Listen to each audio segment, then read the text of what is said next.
Good morning, good evening, good night.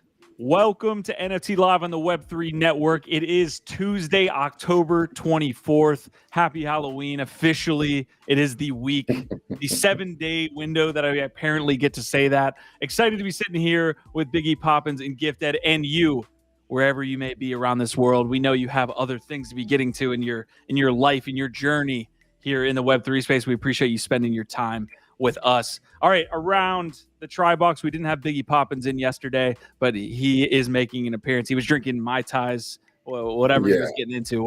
Biggie, how you doing, bro? Dude, I'm doing great. I'm down here in Puerto Vallarta with the family, doing some beach, son and grandparent and family get together. It's really nice. I am over consuming stuff, everything, enjoying, but I couldn't stay away, man. Thank you, brother. All right, yeah, man. You're just making us all extra jelly with those photos. All the photo evidence that's surfacing over there on the X timeline, looking good, looking like you're living your best life out there. But hey, thanks for hopping in here, despite the fact that you've got a beach and other things to go do right now, Biggie. Yeah, look, we had a great show on GM Web3 this morning. Keegan, shout out to him from the 10KTF and Oni Force community, but gave us some updates on Yuga restructuring, what's happening with the Grailed, which is the highly anticipated PFP collection coming from the 10KTF ecosystem. So it was great to have him and dive deeper into that. If you want to check out that show and learn more, all of that's recorded over there on the X space. But I'm happy to be here with you, Q, and you, Biggie. All right, it's been an absolutely fucking wild start to the week with Bitcoin ETFs getting listed and then delisted. We're going to cover that breaking news here in just a moment. Yeah. This is an abusive relationship, bro. It is. I'm tired of it, frankly, and it's just getting started. I'm tired, and we're just getting into a bull market here, hopefully. We do have some local news to get to as well from Gifted and myself. Biggie, Biggie's got a big thing too we're going to get into. So all three of us, if you're here for the news, you're going to have to wait. Because we're getting into some local pieces here within the community. Guys, we do this every day here on NFT Live, 1 p.m. Eastern. We appreciate everybody that shows up. We hit the live record mark, at least local high for us as well.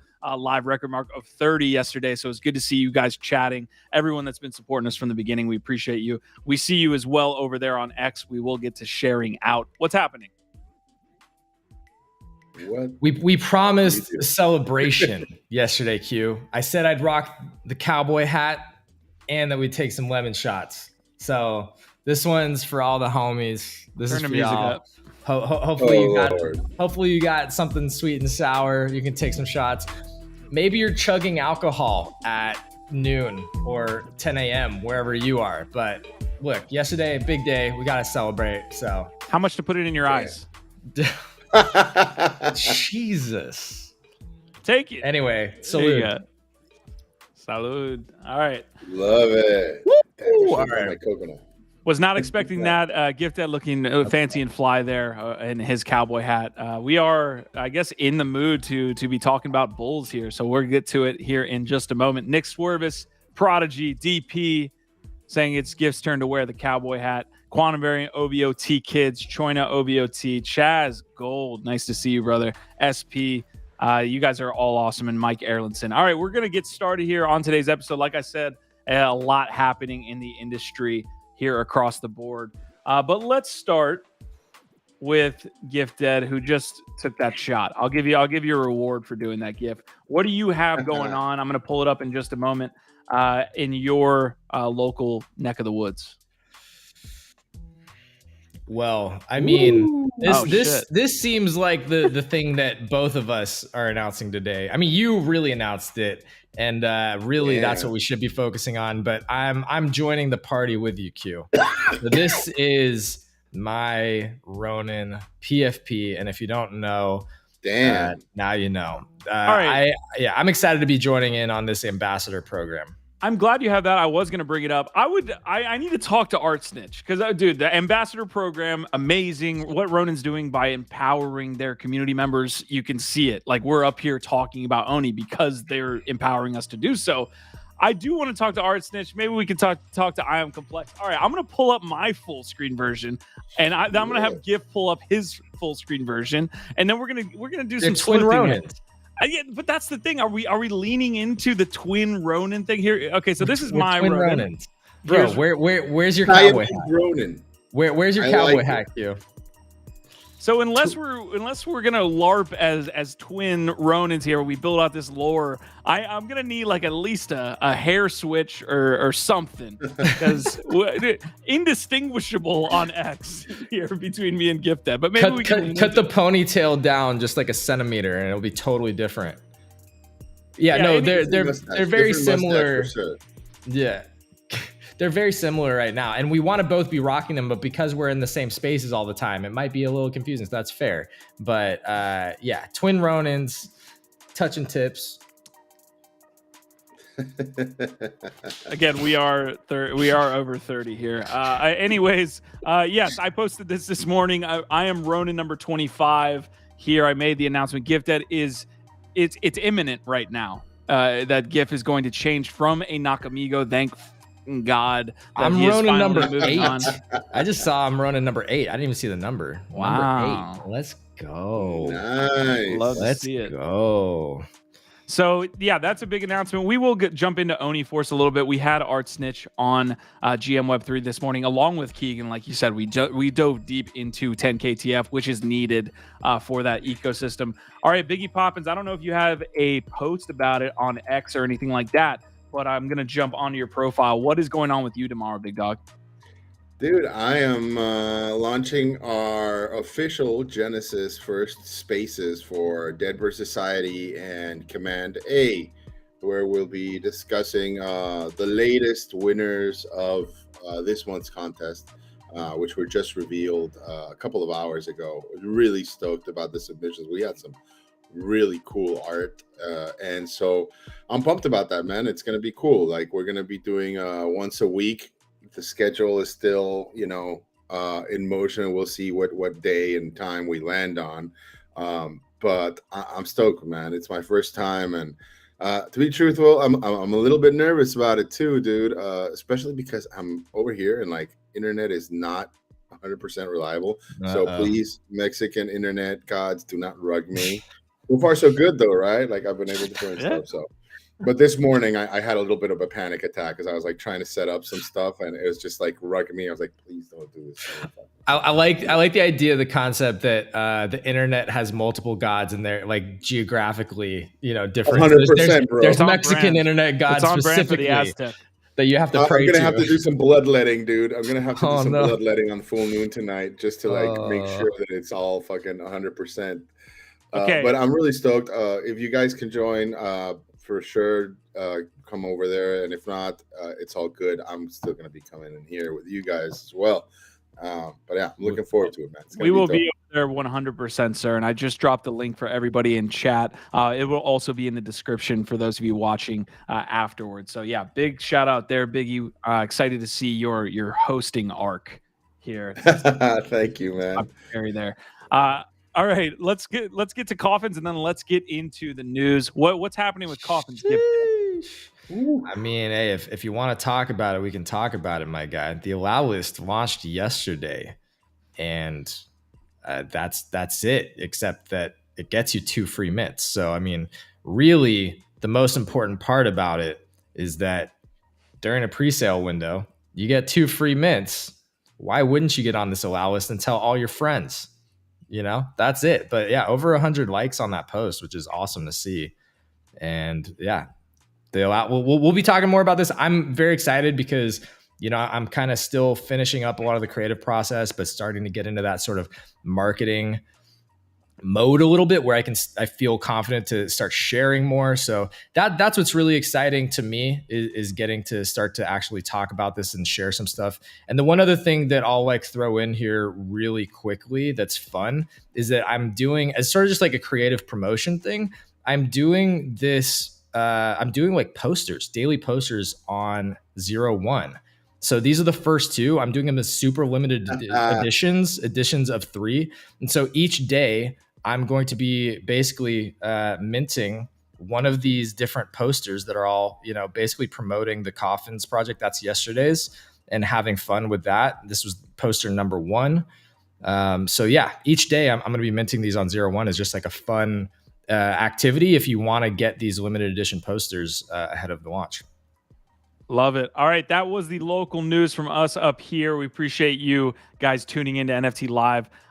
Gif, hit him with the disclaimer, and then let's get into the craziness that is the place that we live in. Yes, the disclaimer. If you're new here, you don't know what we're talking about. But if you're not new here, you're very familiar with the disclaimer. All it is that we have to tell you every day, repeatedly, that we are not financial advisors. None of this is financial advice. It never was, never will be. Nope. I was checking. Nope. It never will be. All of it is public information. Do your own research. We're just talking about cool shit on the internet. Okay, huge day in news pieces. Yeah, we are going to get into the most breaking. This literally happened 20 minutes ago, and we are Trailer Maxi. So NBA TopShot making a comeback here. The NBA season for 2024 is going to be going live tonight. So let's watch some trailers. I'll see you on the other side.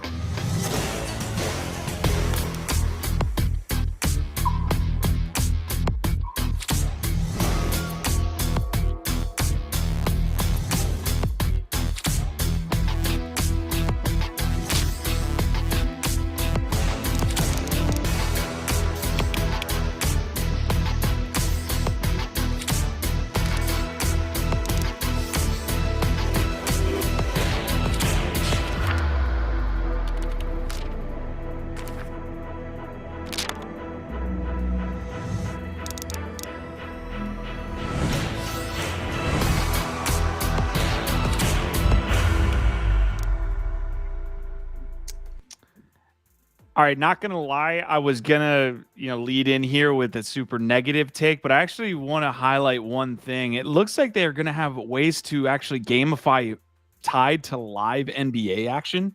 That's actually a really cool, innovative thing on their front, right?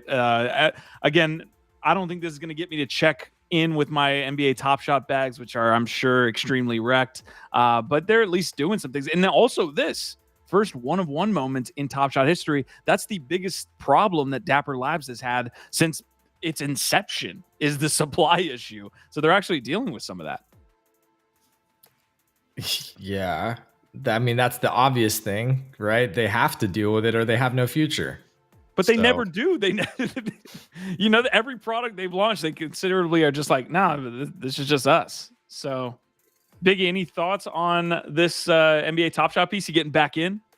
No, I'm not. I'm like you. I refuse to look at my TopShot bags. But I mean, I don't know. Like the live, interactive portion of it. I'm not gonna lie. That's interesting. Like if they end up doing some type of like kind of DraftKings kind of fantasy basketball kind of thing, that could be cool, right? Like if you're able to like pick correctly every single time like your players play, and you can like build them up with like some sort of rarity and get your name out there as being like really good at predicting these things, like could be interesting. Like I'm personally not that involved in the basketball world whatsoever, and so I'm staying away for now, but let's see how it plays out. Nick Swerve is saying, legality aside, it sounds interessante. We do have Roham, the co-founder of Dapper Labs, tweeting about this as well. Updated collectible designs, better scarcity rules. So they're actually, for once, like this is kind of a big moment. It'll go under the radar, I'm sure, because of how wrecked everyone is, and it's on Flow, which has not picked up any type of like larger retail community, but they're actually listening to their community. That's cool. I mean, yeah, that is good. But also the fact that you're like, they're actually listening to the community, and we're only like, 3 years in, I don't know. It says something, but if they can be creating unique one-of-one collectible cards, etc., basically, then I think it has a chance. Like literally, like to me, it's like, okay, you're now getting it. Like, okay, now there's a chance. That's it. So I actually see having the one-of-ones and like introducing actual scarcity and value back into the ecosystem as the most important, interesting part of this. The gamification, maybe that's cool, maybe it's not. People play fantasy sports already. If they're there gambling, maybe they'll want some additional utility, etc. To me, that's kind of glossing over the fact that they fucked up the main product, which is just cool, valuable collectibles in the first place, right? It's kind of like a bandage. Like they're trying to figure out, oh, we introduced too much supply and didn't really respect our holders and the scarcity aspect of this whole thing that is collectibles. What do we do now? Let's gamify it. Let's add utility. It's like, I don't give a shit about that. Somebody will. I'm sure somebody will like it. And maybe it's valuable and cool. Maybe they can incentivize that somehow. So I'm not saying it's not going to succeed. I'm just saying, personally for me, if I ever was going to get into TopShot, it's specifically because I want to be collecting unique, scarce, valuable collectibles around my favorite players that have the potential to be some kind of cool piece of history. And they fucked that up like really badly. Nick Swervis, your OG, is showing, saying Roham's burner account getting the one of ones. He was caught up in some controversy around the NBA Top Shots back in the day. All right, this was just a follow-up here, and then we'll move on. Jonah actually tweeting, the only Web3 backed game I've seen with 70,000 reviews. This is about the NFL Rivals football game. Wow. So not huge on the details here, but just wanted to give you a look. I mean, there's a product market fit with sports that we have not seen yet. Maybe we're starting to see it. And those are high reviews. They're definitely trying to take a page out of like the Sorare book, right? And also these guys as well. It's just, I think also the regulatory environment makes you really have to walk on eggshells at the time. But it's a step in the right direction. Let's see what happens. Love it. Okay, we had a pretty crazy next piece here that just popped. Like I was going to talk about Paradigm's co-founder leaving, but this could be part of a step of the next bull run. BlockFi announcing that its bankruptcy plans is effective and that the company has emerged from bankruptcy as of October 24th. Recoveries, withdrawals, claims. I got to follow up on this. I lost a shit ton of money in BlockFi. A lot of it is around their non-interest bearing accounts. A lot of people got wrecked because they were using those, including myself. So I'll have to see how deep this goes. But that's a big announcement there from BlockFi. If we can get some more liquidity into the space in a time when Bitcoin's running and Ethereum is running, wow. All right. No, let me know if you guys have any. Yeah, you got any other thoughts there, Biggie? No, I agree, man. I mean, BlockFi was like one of those that was what's the founder's name? Was it Prince? Prince, was it? Yeah, man. For a while there, he was right there with FTX, right? Maybe not as like larger than life, giving away all his money, but it was like one of those establishments that like people trusted and were like really confident in like having their money in there. So I mean, like you, I have some funds, not too many, but still it would be nice to have at least even just those on ramps and off ramps like available again, because that is definitely going to play a role in this next bull run, which I still think is very far away, by the way. Ooh, okay, we'll get it. All right, hot take. But Biggie, you said SBF was giving away all of his money. He was giving away all of your money. Yeah, all of that's true. Hugh's money is what he was doing. He was literally taking consumer funds and splashing it around Washington.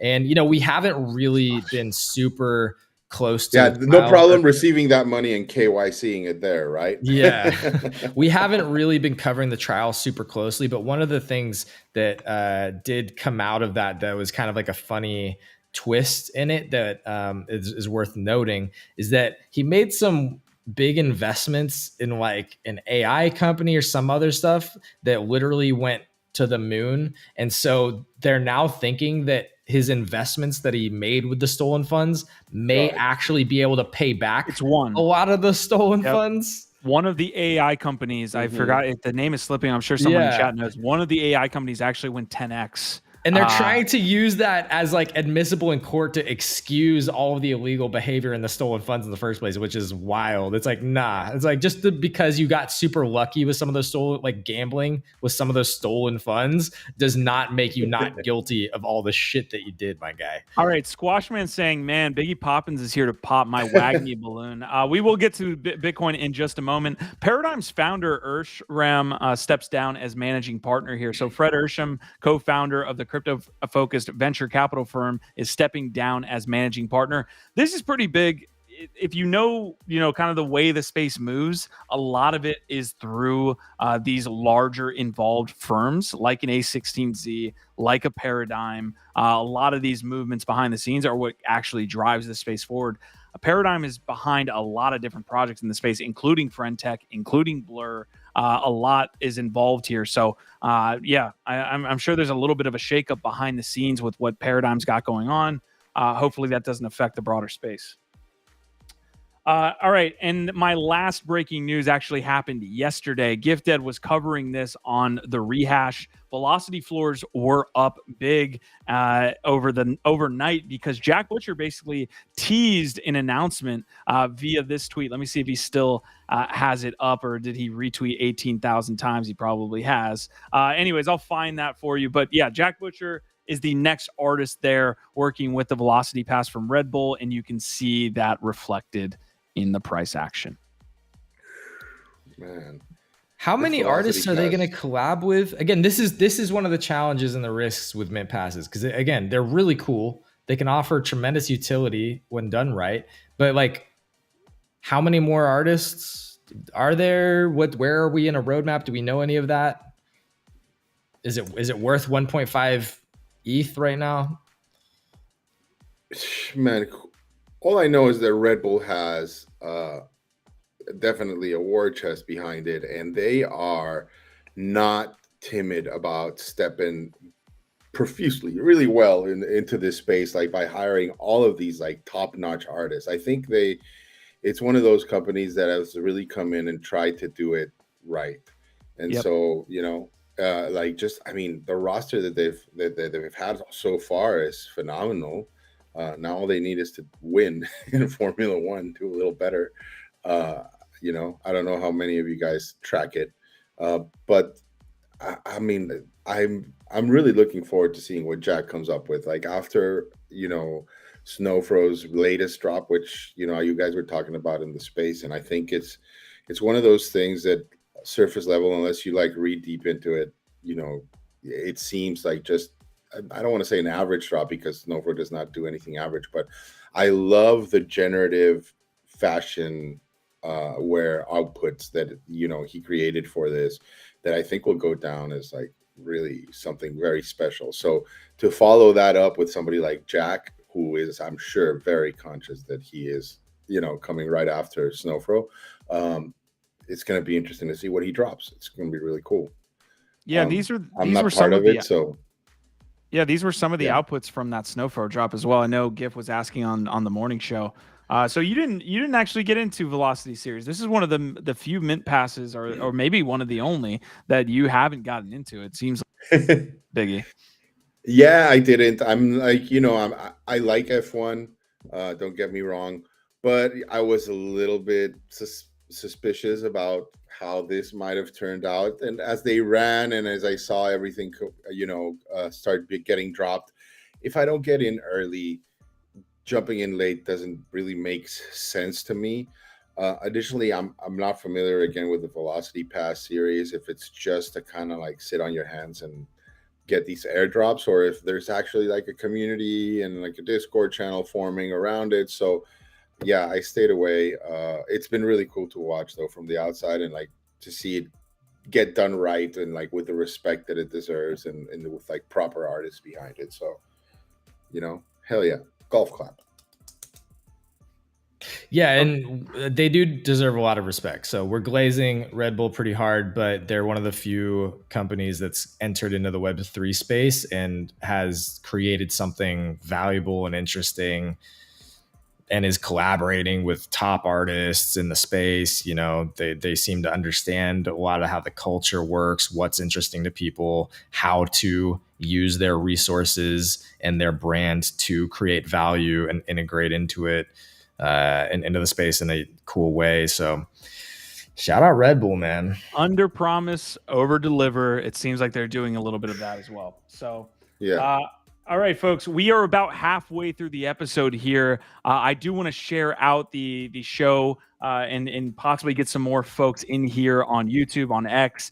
This is the episode for today. I'll go through the dashboard here in just a moment, but I linked that out. If y'all could give that some love, that would be much appreciated. If you're on YouTube, please leave a like. It definitely helps us out. All right, we had some Bitcoin iShares ETF delistings, 10K TF. We'll get into a Pepe Burn artifact.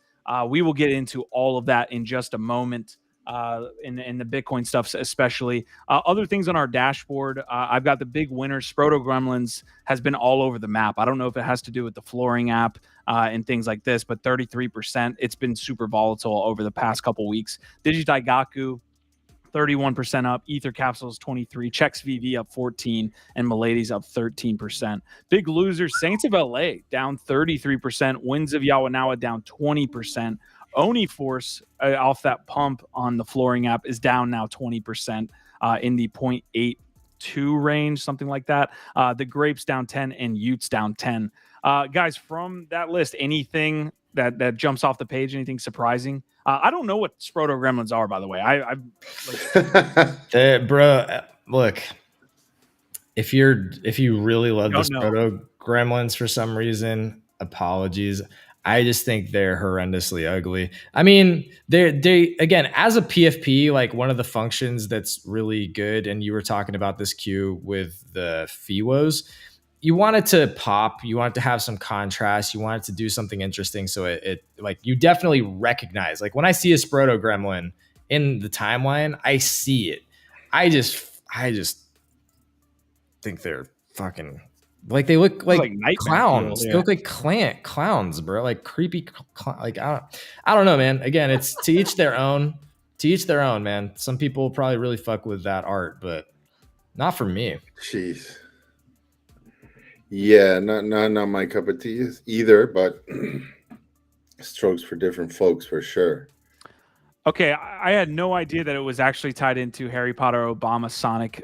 Yeah, I was gonna say. I think it's inspired by that meme. Of course, there had to be some PFPs made off of that. I mean, yeah, big time. All right. Yeah, we'll get into Bitcoin here in just a moment. Here's a look kind of at the charts here. CloneX is getting a bid as well. The larger conversation around what happens to NFTs in a Bitcoin and Ethereum pump is interesting to me. I brought it up on the show. Doodles looks like it's getting a bid off the Floor app as well. They were announced last night by FLC. Raw passes. This is one that was brought to us by Drakemir. I dropped this in the Telegram chat. The raw pass has to do with the wallet wars. I have not looked into it. I know they had an AMA earlier today. This just dropped, so it does look like. Let's check the last day. Yep, should have followed my own fucking advice. All right, that's another one. That's okay. I'm about to flame myself up here unless we move on. This was the announcement here by Watcher Guru that shook the entire space. We had and we covered the Bitcoin getting potentially listed to the DTCC, which is a precursor to being listed on the NASDAQ and all these things. Well, it looks like this morning around, I would say like 11, maybe noon even, BlackRock's iShares Trust has been removed now from the DTCC. This sent Bitcoin prices crashing, I think, like a $1,500. It's since recovered a little bit. We'll look into that. Guys, any thoughts on this circus? Dude, I just want to see if there's a shitcoin that's titled the same thing already, like on the crypto webs. That would be hilarious to see. Oh man, I don't know. It's foul. It smells like foul play, right? Like manipulation, like just constantly toying with our emotions. But again, it just proves to me how susceptible this space is to just any type of positive news, which I guess, if you're a trader, for sure, like this is awesome. Having said that, people calling about like the next bull run starting and like, talking about October is a little premature in my opinion. Like there's a lot of things happening in the world, nasty things that can easily like sweep us, below the rug real quick. So I'm being cautious here, but it was nice to see, right? It was nice while it lasted. A lot of people calling what was happening yesterday a bull trap, and maybe they were right in a way. And I'm sure we're not out of the woods yet. That seems obvious already just based on like this fuckery. But I do think, like, again, I keep thinking about like what's actually going on with Larry Fink going out and saying crazy things repeatedly, like crypto is a flight to quality. I just think that they know the halving is coming. The shit is going to, there's going to be a pump. And if they don't have the means to get their clients in now or over the next couple months, then they miss the boat again. And so there's going to be tremendous pressure. Like, again, that guy is basically the guy pulling the strings behind our fucking government, probably multiple governments all around the world. So no, like seriously, it's actually crazy. I sound like a broken record because I don't see enough people talking about the fact that Larry fucking Fink is on TV repeating the words over and over. Crypto, not even Bitcoin. Pumping bags. Crypto is a flight to quality. What does that actually mean? Like, you have to put two and two together here. This is meaningful shit when that guy is out there becoming the face of crypto amidst all the fucking FUD and SEC and bullshit. Yeah. It's wild, dude. Yeah, it's almost like a broken record to folks that have been here long enough, but the narrative for Bitcoin has always been like long term, what happens in a global crisis and what happens in an area of hyperinflation. And so right now in the US, when you see interest rates rise, people are having trouble even kind of paying for groceries at this point. Like, you are at a point right now where that is going to be tested. And of course, what's going on in the Middle East and what's going on in Ukraine, you see this global crisis, multiple crises. So Bitcoin seemingly playing off the narrative, and it's running into the halving, which is, to me, probably the most bullish thing across all of these narratives. Like, it's always been the Bitcoin halving that we've run into and pumped into, no matter what. Look back at every cycle, and it just is. So that's the biggest thing to me. That's been well, it's the only thing that's guaranteed, right? It's literally programmed in. It's programmed in. It's going to be more scarce. It's going to be hard to come by. And that's why we have those things that we can count on. Everything else is just speculation, folks, in my opinion. Like, we've never lived through it. We've never seen it. And we are going through unprecedented times. So, I would just take the news with a grain of salt right now and, keep your eyes on like the things that are actually verifiable. Okay, so I do want to zoom out. I like quantum variance point. Yeah, we're only 60% down now. This is a zoomed out chart. This is a weekly chart on Bitcoin. This chart actually looks okay. Like, there's all altcoins pretty much, and don't even get me started with NFTs, does not look this good, where it's retraced almost to 50% of that last cycle. This is going all the way back to its all-time high of 68,000 in November of 21. So it's been a while, folks. I love the energy that I've seen from crypto Twitter and NFT Twitter. Like, everyone's just kind of euphoric. I get it's cool to kind of shit on it when that does happen. A couple other takes I'll pull up, guys, and let's stay on this convo and interested in chat's thoughts as well. Stats pointing out here that I believe in early 2000, maybe around 2003, we got the first gold ETF. And you can see what the gold ETF did for actual physical gold. Right now, people could trade off that actual asset without holding it. So that's one piece. Bitcoin Magazine as well, saying that open interest on CME exchange tops 100,000 for the first time in history. So open interest is kind of I don't want to get too far into the weeds, but whenever a long-term futures contract is opened, that is literally open interest. So it's just kind of judging people's kind of appetite for trading Bitcoin right now, and have that be open contracts. And then the last one I'll put, and we can jump back in, guys, is Espresso, who's awesome, by the way. Great follow on X. He's saying, oh, you thought October was bullish for Bitcoin. Just wait till November. And he shows the monthly average performance of Bitcoin, November being the highest out of any month. Not saying that it's one for one, but yeah. So any thoughts there, guys? And I can pull up some other stuff if you want as well. I think the next couple months are going to be absolutely wild because you go into like the most busy consumer parts of the year and then straight into the new year, right? When businesses are like also busy setting up their year and launching and planning all kinds of things. So I think the next couple months are going to be absolutely insane. Buckle up, subscribe, because we're going to be doing our best to cover all of it. The one thing that I wanted to pull up that I can't find, there was an interesting post just about how remarkable what Satoshi did was, and it got me sitting here thinking like, who's been more influential on the world, Steve Jobs, Elon Musk, or Satoshi Nakamoto? Let me know in the chat. Who do you think? Elon, Jobs, Satoshi?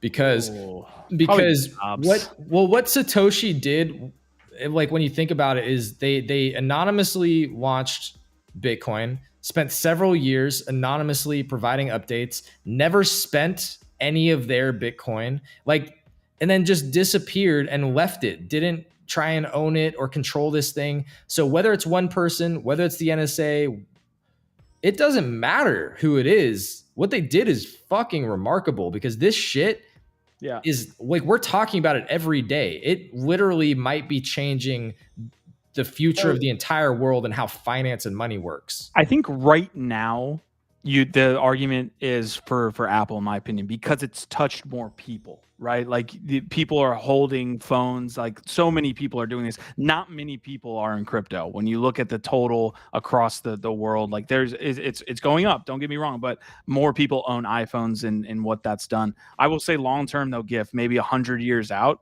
I would say 100%, when we're in this alternate reality where Bitcoin is the world reserve currency and all this stuff, then yes, Satoshi would be that person. But what about Elon 100 years out? All the stuff that he's building and working on. I think someone would eventually have been Elon. I don't know if but nobody is except for Elon.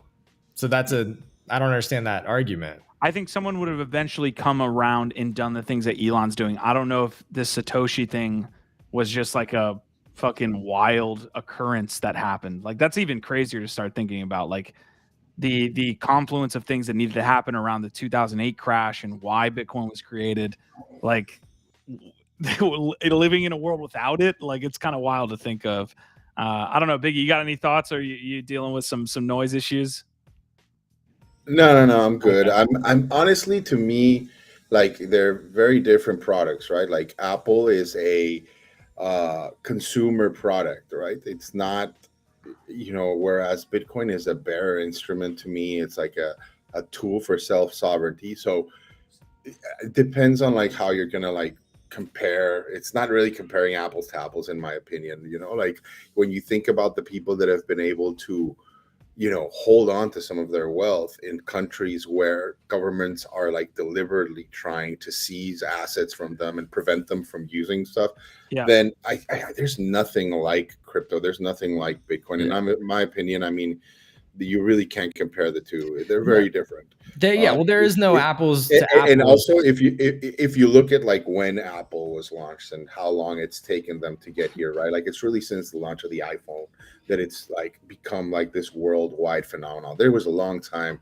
that Macs and using Apple was shat upon, right? Whereas if you look at what Bitcoin and crypto has been able to do within 10 years, holy shit, man. Like I think when we look at it from a more serious point of view, like the things you need to survive day in, day out, dude, self-sovereignty and being able to be custodian of your wealth and your assets is unparalleled and incomparable, in my opinion.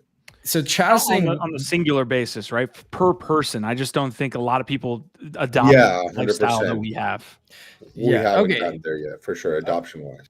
Okay, so there is no apples to apples. I'm just trying to get a sense for who has the bigger impact on humanity in the world writ large. That can look a lot of different ways. I agree that right now, if you try and measure that somehow, I agree that Apple has been around the longest, had the biggest impact on the most people. But fast forwarding into the future, I could see a world where Satoshi and Bitcoin have a bigger impact on the world, because if it can completely revolutionize global finance and how everybody transacts every day, like then it potentially becomes even bigger than something like Apple. And then Elon, I just think, is working on so many different innovative technologies that there's also a chance that the work that he does impacts everything that we do in our lives in the future. Because literally, like the things that he's doing with battery cells, satellites, internet technology, eco-friendly technology, like in general, cars, travel, everything that guy's fucking doing has massive potential to change key systems for like how we operate in our day-to-day lives. So anyway, I agree with that point. I wanted to also say, Chaz saying, what if Satoshi passed away? No one ever thinks about that. We do talk about Hal Finney. So I thought you weren't on the Hal Finney train. I thought you were. I don't know. I think that's one of the best options. I think very easy. I think it was Hal Finney plus one or two other people. Okay. I think it was a consortium of like 2 or 3 really smart people that did this together, that had like a pact that like we don't want to be the faces of it. We'll never fucking dox ourselves. Let's just see if we can get this thing going. And I think Hal Finney was probably part of it. Okay, staying on this kind of macro piece, I do see quantum variance question, which we're on NFT Live. I'd love to kind of get everybody's thoughts on the NFT side of this with Bitcoin running off macro environment, all that stuff. We do have another breaking announcement, so a lot of fucking shit happening. I'm going to try to keep us on the rails.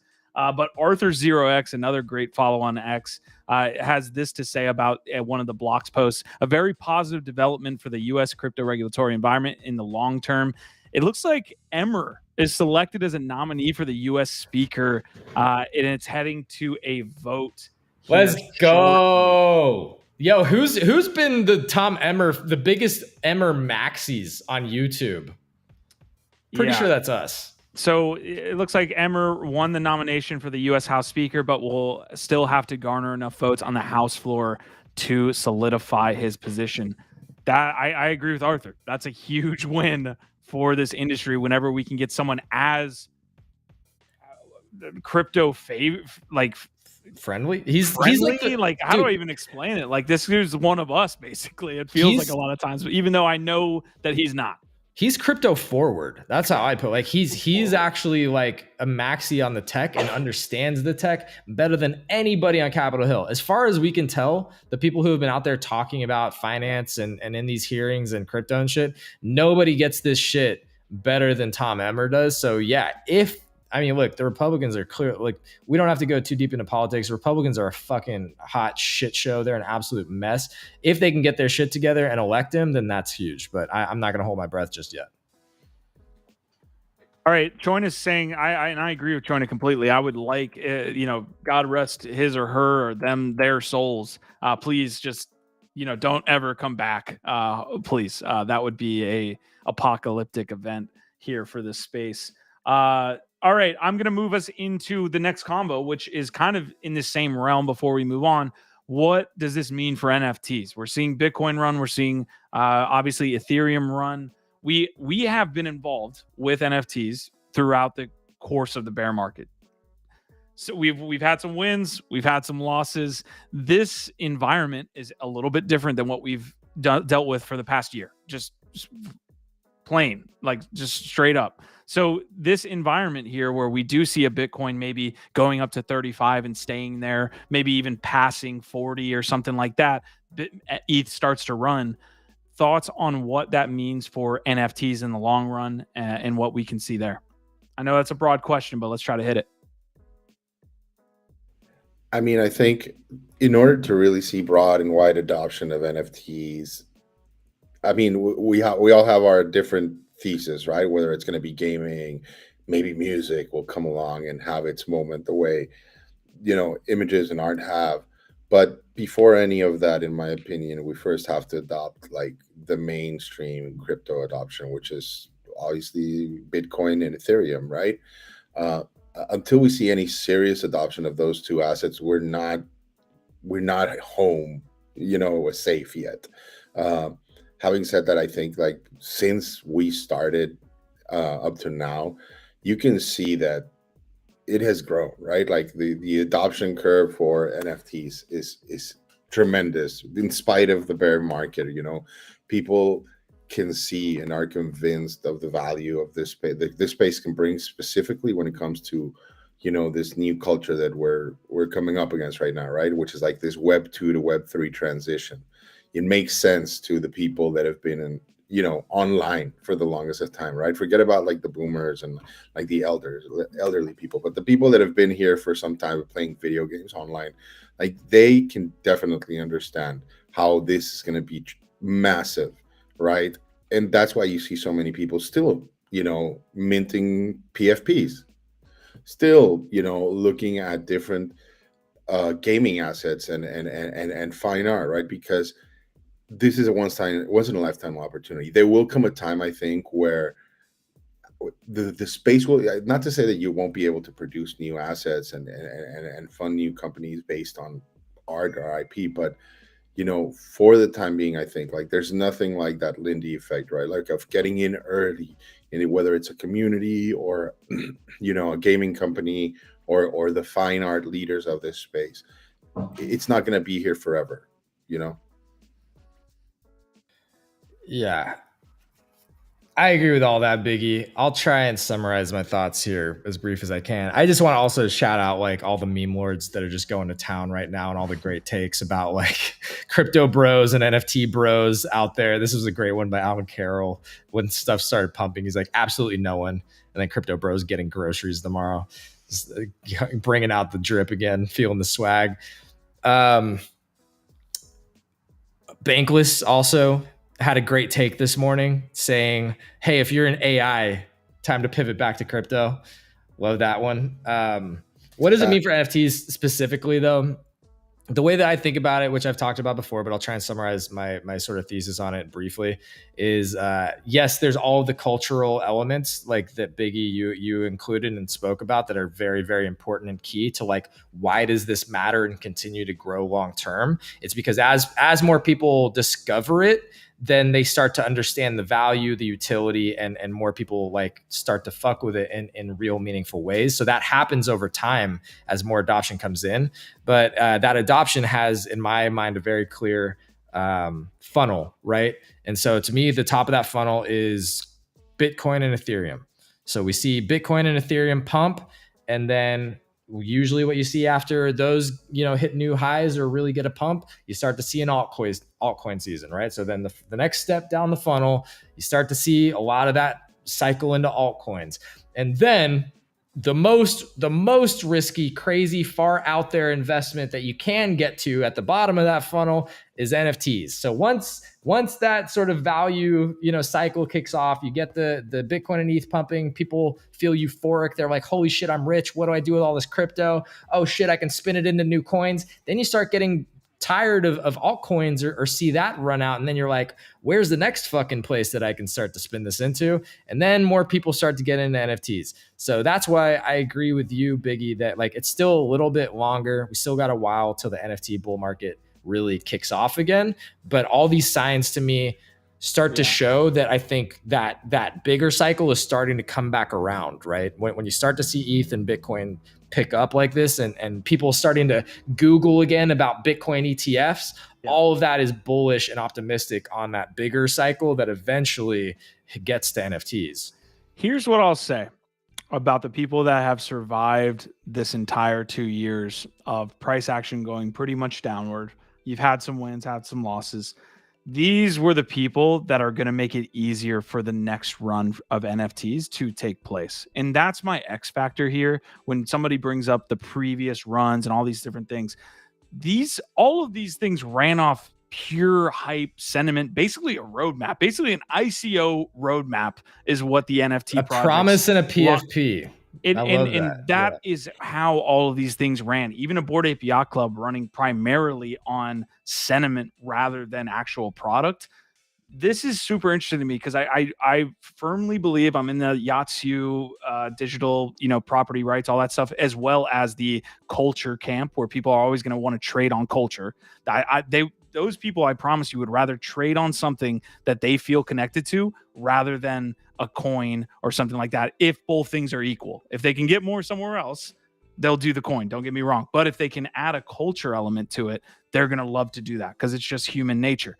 So these products never existed last cycle. And that to me is the X factor. That's what will be different about this time. I don't know if that means good or bad. I don't know if that means it's going to not be, if it's going to take us out of this timeline that everybody's talking about where, crypto needs to pump and then, altcoins and then NFTs. But the one thing that is different about 21 and now, or 20 and now, is so much shit is out there now. Infrastructure, the infrastructure, and a lot of that's financial, dude, DeFi infrastructure, dude. Nike's building cool shit. We've been showing it. They just released another update. Like all of these products are now out there, and people have failed, and people have quit the space, and new people are coming in and basing their products off of that. Even the creator products. Just that alone has to bring in so many more people when interest is more positive again, when people don't feel like it's so toxic to come in and launch an NFT project. There's so many fucking tools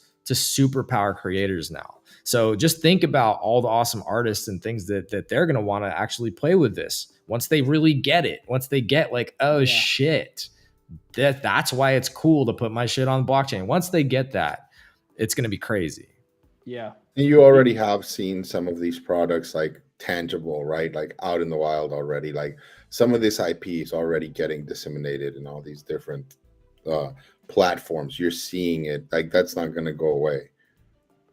Yo, Squashman, tweet out your .swooshes, man, and we can pull them up here live and admire your new kicks, man. But congrats on that. We have kind of one in real time that I'm interested in, and then we will move on, which is ApeCoin. ApeCoin going up with the rest of the market. We've seen altcoins do extremely well, but in an environment like this, where the whole market's running, you see Bored Ape Yacht Club not really moving.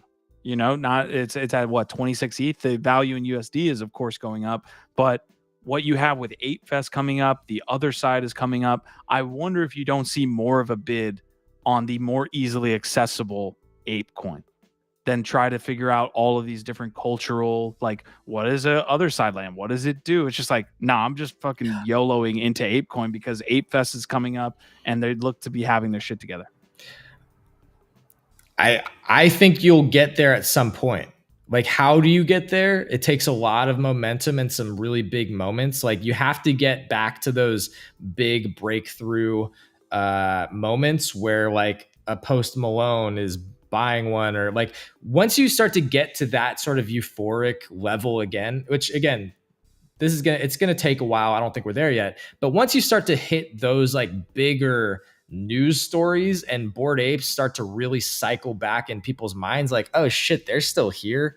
I faded them last time, and now I can just like participate by just buying some ApeCoin. Like, I do think that there will be a little bit of that. But how much, I don't know. The other thing though that I got to throw in here, Q, since you're bringing up the altcoins, man. Woo! It's like, is that good? Is this good or bad for you? It's good. It's good to see a little bit of action on that Pepe coins. Up 42% on the 7-day right now. It's not where I need it to be yet, but it's looking. So you're holding a good amount of Pepe then. Fuck yeah. Hell yeah, dude. I didn't know. I'm holding on for dear fucking life, dude.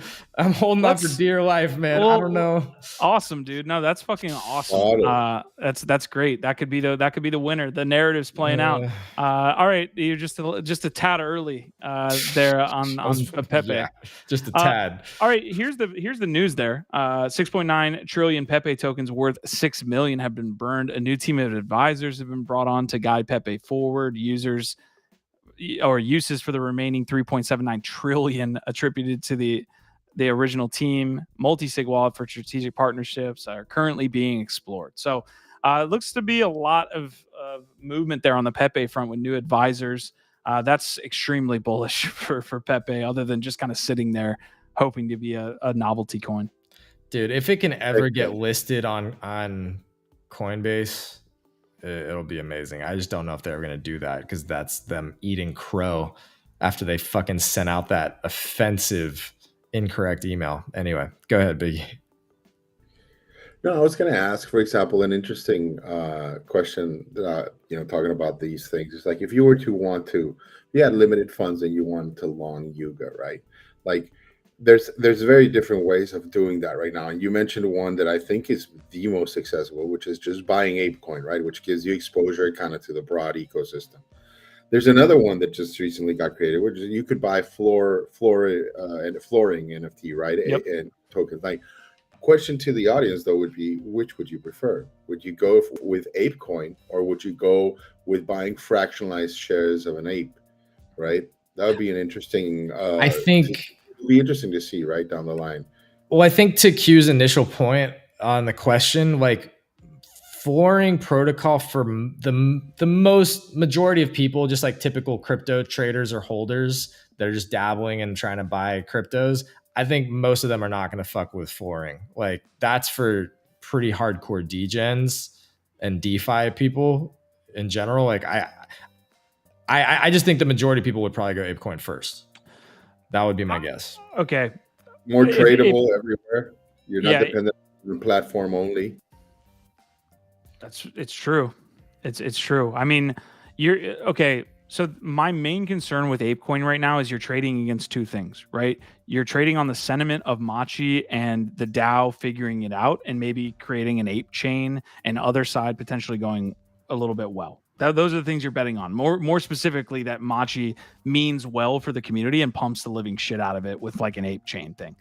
The other side of that, which is super negative and a little bit more concrete, is that there's still distribution happening to VCs. There's still the staking rewards. And so if you are holding ApeCoin, you need to be staking it in the pool. This is not financial advice, but it is what it is. Until we get rid of this sink or these faucets of ape, it's going to be tough. It's going to be tough. Yeah, we're getting some great comments. Shout out to the amazing people hanging out with us in the chat right now. TP saying some of this stuff is pretty asinine when you sit back and think about it. Yeah, no, you're right. This whole space runs on absolutely ridiculous hopium and copium and nonsense. Yeah, so absolutely. I mean, you're dealing with meme coins. Like that's your sign. That's what you sign in the door, knowing name that. of the game, my guy. Welcome. Nick Swerve is saying picking up a fentanyl habit is less harmful than buying ApeCoin right now. Sheesh. Quantum Variant saying his way in would be to buy a Coda or a Mutant right now, which, solid. Those are more stable, for sure. Like they're gonna probably be the best performing assets, I think. All right, I'm gonna move us into the next piece here, guys. I'm over here waiting for Squashman to tweet out his Tenages, bro. I'm sitting on your profile. I don't see anything yet. I want to see him.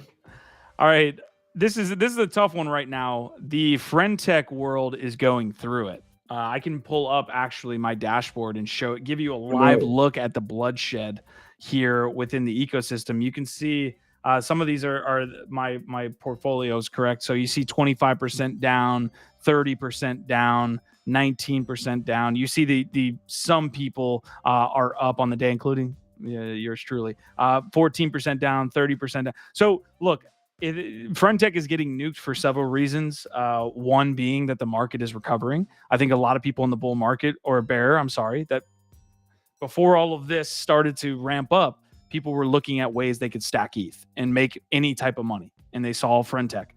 You see Bitcoin going up fucking 15, 20% in a day. If you like to chase nice, shiny things, that's where your money's going to go. So some of that has to do with the pullback here. Stats tweeting about the friend tech pullback, and it's probably gotten worse since this post. Sell volume far outpaced buy volume, and the prices of the top 250 keys fell 18%. But the majority of this fear was around the app not working on Monday. So it basically was like almost unusable from a viewer standpoint. Like you couldn't see shit. You also couldn't type anything. Like it was bad yesterday. But this was the main reason. And wow, this is one of the craziest things that I've seen. And I've been in crypto a long time. Vombatus, friend tech holders, he dumped 165 or 6 of his own keys for 850 ETH in one go. His key price went from 8 ETH to about 1.7 ETH. I might be able to bring up the Vombatus key now and see what it's at. It's probably sub 1. Let me see if I can pull that up. What's his handle? Is this the new rug? Was he making a bunch of grand promises, or did everybody in it know that this was eventually going to happen? I mean, this was fucked up for sure. This was, and that's one of the coolest things. And I've talked about it many times, Gif, of why SocialFi is interesting, because this guy is still on X, and now his reputation is he dumped, and he took this over to New Bitcoin City, by the way. So he moved directly into another SocialFi app. But it's just a caravan. He's just creating a caravan right now of degenerate gamblers chasing a high. Yes, most of them are all going to get fucking wrecked if they play that game. So if you look at the app right now, what's happening? I'll recap it real quick. A lot of people left, either chasing the Bitcoin and ETH train, fear of the Vombatus dump, and that more people will, or they're just wrecked. And then also the fact that the app is not being developed properly, like it's not working for a full day. It's just like what the hell? Well, like Justin Casey said, who needs an operable app anyway? Yeah. I mean, really, that's always been a bullish thing for me until yesterday when it was completely unusable. I was like, it's not that good an app, and we still like if they develop features, people will be interested. Yeah. Okay, so just recapping there, that's what happened. I would say right now the 3-3ers on the app, the strong people like holders and diamond handers, if you will, are kind of processing what's going on. There's still a lot of dumping from the larger accounts. I think the 3-3ers, like my account's up, right? Like I'm forming new 3-3s. I'm not really affected too much. Haven't had many sells, but this guy's gonna end up. He's gonna slowly build himself into one of the biggest accounts on Friendtech. I'm just saying, watch out. You say Mr. 3-3. That's yo. We got a new nickname for our boy Q, Mr. 3-3 up here, Mr. 3-3. Let's go. I love that Biggie left in that too. I will say, like you were joking about that. I'm not saying I'm going to ever be a large fucking account there. Most of it, you need a ton of liquidity. I will say that that's the mindset though of people on the app now. They're like, I'm here for the long term. I'm here for the airdrop. And whenever this comes out, like this is more farming for me. People will leave, more airdrop for me. We'll see. And that's kind of the take I'm having. Any questions in that time? I know I kind of spent like 5 minutes talking about that. I don't know about questions, but we got some great comments over here. First of all, Broken Pluto saying he would get a kennel club if he was buying. Quantum saying Friendtech is a lesson about bank runs. Interesting take there. And then Nick Swerve is saying that's what Friendtech friends are for, right? Just dumping on you. Isn't that what they're for, Q? Isn't that what Friendtech friends are for? No, I know you would disagree. Half of the fees are going to the holder, right? So when someone's dumping on you, they're actually sending you some ETH in return, which is interesting. All right. I did have a couple other quick pieces of news, guys, but we're coming up to the end of the episode here. Nifty Gateway open sourced the Monument game by Sam Spratt. They're saying this release represents the first time Nifty Gateway has shared open source code and provides creators the framework to iterate on what we have built. Biggie, any takes here on or give any takes here on the Sam Spratt open source piece? Dude, I can't wait to see what the hell it is, you know? It seems like something we got to look further into because I don't know what I would even say about it other than what Biggie said. All right, other quick pieces here. A Borg. Gabriel Shapiro coming out saying, get hyped. We're hiring to build Borgs. I'm working with Delphi Labs to hire a Super Saiyan lead developer for a special project, building a cybernetic law platform for DAOs. So obviously the legality of DAOs and things like this, and whether that's handled off chain and on chain is interesting. But I'm going to drop this link. It's a good read for y'all that are interested in DAOs and in the legality around them. I think for y'all up here too, it's a pretty solid read. I'm not going to go too far down into it. All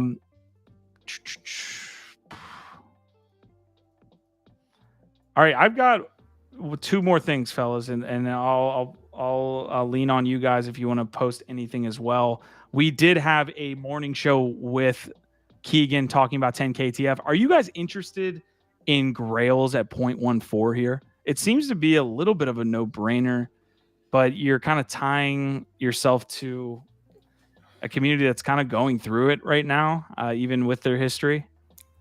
I think there's an opportunity here, which is why it was cool to have Keegan on and get more into it, because what I'm starting to think about is what this project has been able to achieve, as I think you just described them, sort of just a medium for other projects. Like, they've managed to sustain a really strong community and a brand within the Web3 space. They were acquired by Yuga. They're now going to be a prime part, like front and center part of Other Side, etc. All these different characters, I think, are going to be characters within the Other Side from this collection. And here's the interesting part too. There's not many projects outside of maybe some of the recent, like the Maras and the Kodamaras, like other than the most recent Yuga assets. I don't think any other PFPs that have been launched have had the benefit of insider info on the Other Side to be actually like developed specifically with utility and interesting pieces for the Other Side. So these PFPs, in my mind, like, and sorry, to take a step back to what 10KT this looks like sediment achieved. Too, by the way. This looks like sediment, like exactly. from the lands. Great point. That's a great point. Very observative. I didn't even make that connection yet. But what they achieved without even having a PFP as an NFT collection has been phenomenal. And so to me, I feel like this can only get bigger once they introduce their own PFP and people can actually like rock it and be a part of the community in a more accessible way than going through the crazy chasm of complexity through the like crafting of items and the Gucci grails and all this other shit. Like, I think having a PFP is going to be tremendously powerful for 10KTF. And so I just see a lot of opportunity. I don't know if I'm buying it at 0.15 or not, because I'm not super clear on how the supply works, but it sounds like Keegan thinks it's actually going to be deflationary potentially. Like, there's going to be fusing. So people might buy up 2 or 3 to fuse them together to get rarer ones. I think it's 8. I think so. Here's the 10KTF G tags that Gifdead is mentioning here. The G tags are going for about 0.13 right now. And you can see them here. And I believe the fusing happens with 8 and you get a rarer profile. So really, if you're looking at like a rare G tag here, a rare PFP within this ecosystem, you're looking at like almost 1 ETH. Here's the 30-day performance of G tags. So consistently, downwards. So there's some supply that was bought up either this morning or yesterday night. So Biggie, any takes here on G tags and 10KTF? Also, any chatters? Feel free. Yeah, no, man. I've looked at 10KTF from afar, like I said, and I don't know, it just feels confusing to me, man, to be honest. Like, that's just been my take since day one with 10KTF. We'll see, like I love that trailer. But yeah, I'm not partaking. Here's my thing with 10KTF. It doesn't have a leader. I tried to get this out of Keegan before. Like, apparently people are coming out of the woodwork now and like actually saying, hey, I'm the person behind the project. I could try to find that. But they don't really have that front-facing leader. It's been Wagmi-san. They've used a character, and that's been an interesting storytelling component. And again, their storytelling is one of the best in the entire space. Again, like even just showing that trailer, like, dude, when that bigger like frog thing ate it, I like sat here and giggled. I fucking laughed. Like, their animation's great. Their characters are great. Their lore and storytelling is great. There's so much potential, but yeah, they got to figure out a lot of things and how to simplify the onboarding, make it cool, and maybe some leadership. And I think they're figuring out a lot of that. I think that's part of the restructuring. I think we'll learn more. That's my biggest concern right now, is that they're leaderless in a way. When I think of 10KTF, I think of the community members that are doing the best work, like and Wagons. To your point. All right, I want to quickly give light to Choina, and then we're going to get out of here in the next 5 minutes, folks. It looks like Choina is saying, "Hey, Gif, if you still want to attend the Beeple Christmas event, he's releasing a limited amount of free tickets tomorrow at 1 p.m. Nice. We are." non-reversible, 100% official end of the bear market. We have decided to set a number aside for anyone register tomorrow at 1 p.m. Eastern. First come, first serve. So this is right when we press live here on NFT Live, or right around it, I guess. Dude, thanks for that shout out, Choina, and I will try and remember to get on that because, yeah, if I could get a free ticket, I'd love to fucking go. Cam Taylor bringing up an interesting question. Any thoughts on current entry point at CloneX given all the stuff that they've been shipping recently? You know what? We really haven't done a good job of keeping up with everything that they're doing, man. This is one of those projects that just keeps doing stuff that is honestly has more resources than anybody out there because they're owned by Nike and is doing really cool shit. So I've long felt bullish on CloneX. Shit, my bad. I've long felt bullish on CloneX, but it hasn't been within a price that I was able to kind of get it. And now it's at 1.4 ETH, around 1.3, 1.4 ETH. It's one of those that absolutely I think does well in the next run. So I don't know if this is the right time to buy or not, but if I had 1.4 ETH, I might. I'm kind of jealous of the sneakerheads in Web3. You guys are getting you guys are starting to get some products rolled out for you via Puma, Adidas, Nike. What the artifact here from the main account. The artifact Nike Air Force One was created by fusing all 10 DNAs of each unique AF1 to create the artifact, limited to only 40 pairs. Jesus, these physical collectibles have been gifted to the legends who redeemed each of the 10 original colorways in April 2023 forging event.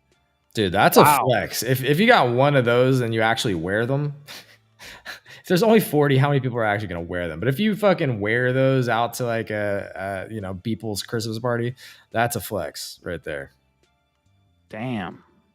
So this is a drop for some people that already did an action in April. That's interesting. Cam Taylor saying he thinks 1.3, 1.4 is a good entry for CloneX. I don't necessarily disagree, man. CloneX is kind of ugly. I'm not going to lie. They're not my favorite. Dude, 3D is hard. As far as like OG 3D collections go, it might be the best, though. There's not a lot of OG 3D collections that are going to hold up any sort of like artistic value. They're Takashi Murakami's. So, yeah, a lot of them are fugly, let's be honest. But there's a lot of cool assets, and as hard as 3D is, you have to say that these are one of the better ones. Yeah, I'm just not big on 3D PFPs either, bro. It's tough. It's a tough one. Yeah, it looks like there's one thing you like to see right now, and I loved this take. I think I forgot where I saw it, but it was basically like, listen, if your NFTs and collection isn't getting a bid in like the next month, maybe if this stuff continues, right? This hey, or we're back energy, you're in some trouble. So one thing you like to see here is that there's a ton of buys and so there's a ton of action, ton of trading going on here with CloneX, which is a good indicator. If you look at some other collections, man, and you look at some of their sales real volume, yeah, the volume is like there was 12 sales in the past 2 days. It's like good luck. Yeah. Cam Taylor saying they're ugly but clean in a way. Choina saying, come on, man, it's the Yetis. Yes. Look, I think like I look at CloneX almost more of a utility, even though it has Takashi Murakami and it has artistic value. The honest truth is like that's one of the challenges. It's like, is it good art because it's Takashi Murakami and like they're interesting 3D assets with some cool traits? Or are you like, the art's kind of like whatever. Most people don't like them as a PFP. But because it's artifact and it's their PFP, there's a lot of cool shit that's going to happen. It makes it valuable. So they're kind of caught in between, in my opinion, right now. Yeah, I like that take. All right, we are coming to the end of the episode here, folks. Man, that 10K ETF, whenever I just get around it, I just start to, my mind starts to go, and I start to question myself whether I'm missing out or whether I'm, just, it's weird. I haven't formulated a thesis clearly. All right, guys, we are getting out of here. Biggie, Poppins, Gifdead, any last pieces here before we roll up out of here? I will play that vid for sure. But any last alpha pieces, anything you're seeing here? Are we back? Man, no, we're not back, but we're you know, there's definitely like good things happening again in the space if you know where to look. You know, there's good news, like for sure. Like I'm not trying to like FUD or you know, embrace all the innovation and all these things that are coming out, but the moment, just, you know, stay vigilant. That's all I would say, dude. And it's good being here, fam, as usual. OVOT. Thanks for joining today, Biggie, while you were on vacation, man. I appreciate that. Yeah, man. Couldn't do the show without you, Biggie. Yo, smash the like for Biggie Poppins showing up while he could be at the beach drinking his Mai Tais right now. I don't think we're back yet, but I think we're still alive and we're kicking. You know, it's like when you start to feel the baby sort of like in the stomach just kicking a little bit. It's like, oh yeah, it's coming, it's happening. So that's what I think is happening right now. Common feeling. But as far as like alpha goes, this is the ultimate alpha. This is what you need to know. The allow list for Coffins is open.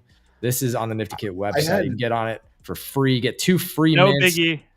No. 2 free mints in the pre-sale window. I'm going to drop that link in the chat one more time for y'all. If you're not on it, tell your friends. You don't want them to miss out on 2 free mints for my first generative project dropping November 13th. I'm setting gas to $1 billion. What's up, Biggie? Do you have a question for me there? Yeah, like I was wondering if you decided on what total supply is going to be like. It's an inclusive open edition, and it'll be open for for a month. So I just want people to mint it as many times as they want to mint it, and then I'll close it forever, and it'll be whatever people want. But making it super affordable, it'll be inclusive. It's going to be so everybody that gets on the allow list gets 2 free mints. And then once the pre-sale window and the free mints are done, it's going to be somewhere between $5 to $10 a mint. So extremely cheap, almost free. So yeah, just want to get friends with it, man. All right. Very cool, man. Appreciate that. All right, guys, you've been awesome throughout. We do have some updates on these shows tomorrow. We're getting our process together here, man, on getting you the best guests from around the industry. We did, again, have Keegan talking 10KTF. Before that, we had Star-Lordy talking to Oniforce on Monday. So the update here for tomorrow is going to be Bored Ape Gazette is coming on to GM Web 3. So those guys follow what's going on with ApeCoin DAO, Ape Fest, pretty much anything Yuga, these guys got it covered. So I'm really excited to have them in to talk what's happening with the DAO and things like this. So that'll be good on GM Web 3 at 11 a.m. Eastern. And then we have Shrapnel. I'm like 90% sure they are coming on to NFT Live tomorrow. So on this show tomorrow, we will do a show with Shrapnel officially, finally. And we probably have some extraction packs to give away for their December release as well. So let's go. Amazing, dude. Really big cool. week. Big week. Big things happening then parallel on Thursday. So I just teased that a little bit. All right. Marty McFly, do not show up to that Bored Ape Gazette show. No, I'm just kidding. Please do. Chaz Gold, Squashman, Phasia, QV, Prodigy, 10K or 10th Hokage. Am I saying that correctly? Cam Taylor, Choina. Man, you guys are getting after it. Broken Pluto, Nick Swerves. Dude, if I missed anybody, I'm sorry. DP as well, just in case. You guys are awesome. Our vibe, our tribe. Let's send it around. Just send it out, guys. I think Biggie already did it. Yeah, send us out, okay.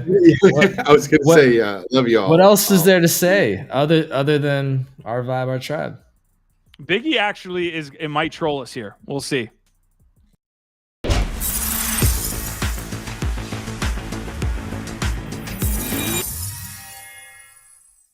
Ooh,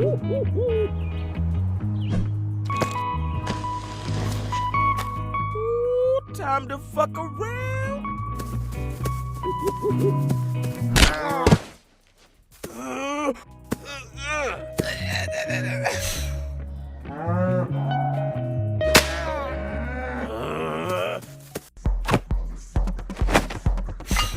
Come on.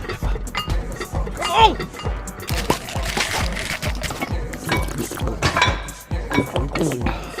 Oh, you got this, MF.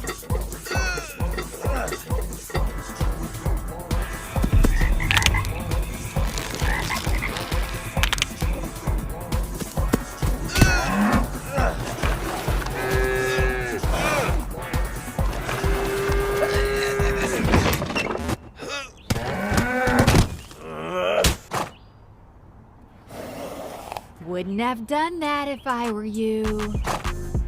MFers do what they want.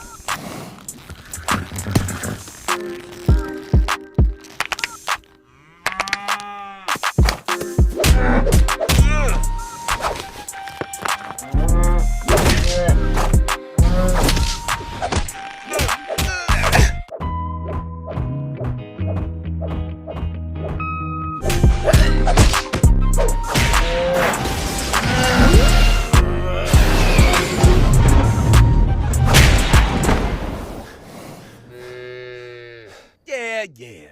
Truce, motherfucker.